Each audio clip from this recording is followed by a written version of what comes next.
नमस्कार पुणी एक नुआ टॉपिक स्टॉक मार्केट रे पुणी एक नुआ स्टॉक एक्सचेंज जहाँकि आपण मन एक न्यू खबर 2025 मसीह एक स्टॉक एक्सचेंज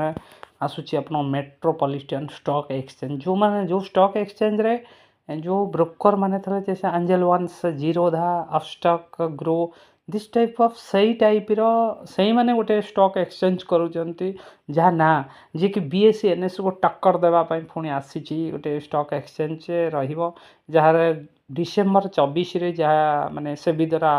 अप्रूव हो जाइए एवं जनवरी 1 रे लॉन्च करिवार बहुत आशा भी अच्छी चांस रही लॉन्च करिवो एंते ना होची मेट्रोपॉलिटन स्टॉक एक्सचेंज जो थरे के बहुत पुणी एक नुआ टॉपिक स्टॉक मार्केट रे आपको अपडेट नॉलेज सहित जानी आगु को ये काम कला परे आमे निश्चित भाव जानी परिबा स्टॉक मार्केट रे न्यू टॉपिक रे तेणु आपण जानी था जो आम दुईटा स्टॉक एक्सचेंज था Bombay stock exchange national stock exchange पुणी गोटे न्यू स्टॉक एक्सचेंज आसूची मेट्रोपॉलिटन स्टॉक एक्सचेंज आपन को गोटे सर्ट इनफॉरमेशन दिया जाउची